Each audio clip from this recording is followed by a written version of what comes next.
This is Business Week Armenia, ＳիվիլNet's weekly economic digest. Here's what's making headlines in Armenia this week.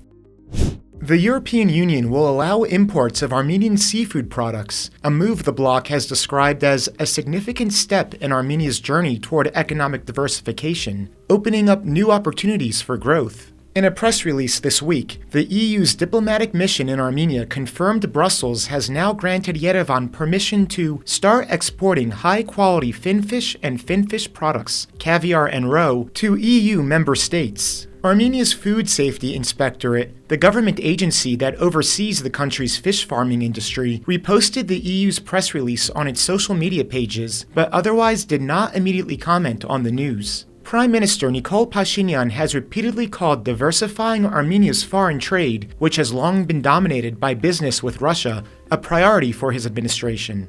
A landlocked country, Armenia produces most of its seafood through industrial fish farming. As of last year, Armenia was home to roughly 165 fish farms that together produce some 25,000 tons of seafood every year, according to an economy ministry fact sheet. Up to 40% of Armenia's seafood products are exported, mostly to Russia. In 2023, the last year for which numbers are currently available, Armenia's seafood exports were worth nearly $57 million, according to the country's state-run statistical committee. More than 80% of Armenia's fish farms are located on the Ararat Plain, the country's breadbasket. Their heavy consumption of the local aquifer has raised widespread concerns over the industry's long-term environmental sustainability. For more on that, you can find our dispatch from Sis, the village at the center of Armenia's fish farming industry, up now on our website at civilnet.am or through the link in the video description below.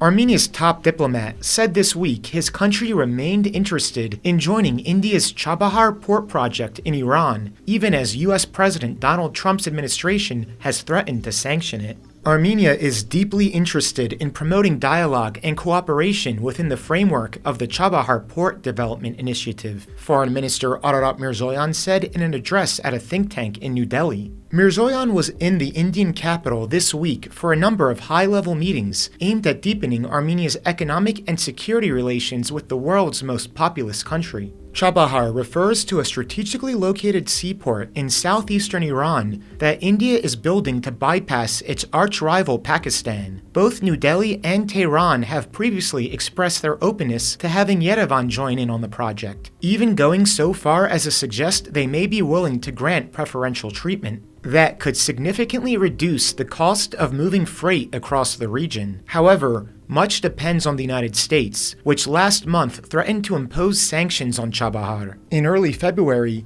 President Trump issued an executive order instructing the State Department to modify or rescind sanctions waivers, including those related to Iran's Chabahar port project. In 2018, the State Department exempted Chabahar from U.S. sanctions on Iran, citing the project's potential to aid in the reconstruction of Afghanistan. Armenia has so far not reacted publicly to the threat of U.S. sanctions on Chabahar.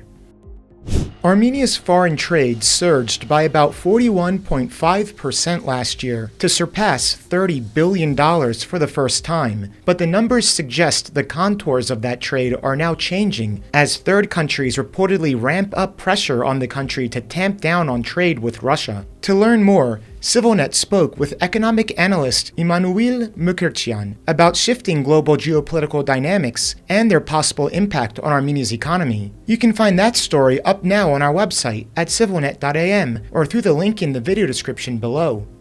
And as always, please follow SivilNet for the latest news and independent reporting from our contributors on the ground here in Armenia.